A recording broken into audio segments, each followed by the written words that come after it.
परळीसोबतच आता आष्टीतही लक्ष द्यावं लागणार असं वक्तव्य पंकजा मुंडेंनी केलं होतं आणि त्यावरून सुद्धा सुरेश धसांनी पलटवार केलाय।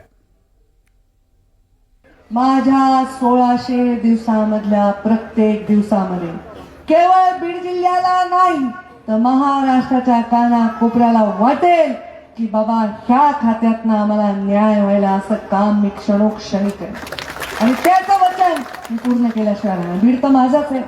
बीडमध्ये आता आष्टीत जास्त प्रेम करावं लागेल मला। आता काय ती परळी तिकडं राष्ट्रवादीला गेला, आता हे भारतीय जनता पार्टीचा मतदारसंघ आहे, तर मला जर जास्त काकांवर प्रेम करावं लागेल काय, तर सारखं मला यावं लागेल। त्यांनी खूप प्रेम केलं आमच्यावरती, आष्टी मतदारसंघावरती गेल्या इलेक्शनमध्ये। आणि आज तुम्ही टीव्ही आले असतील तर माझी विनंती आहे ते व्हिज्युअल जरा सगळ्या मतदारसंघात फिरवा। ते त्यांचं ज्यांच्यावरती प्रेम असेल तेच लोक तिथं हजर असतील।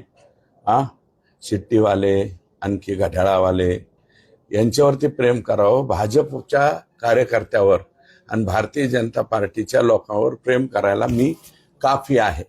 त्यांनी तिकडं प्रेम करू नये अशा प्रकारची माझी विनंती।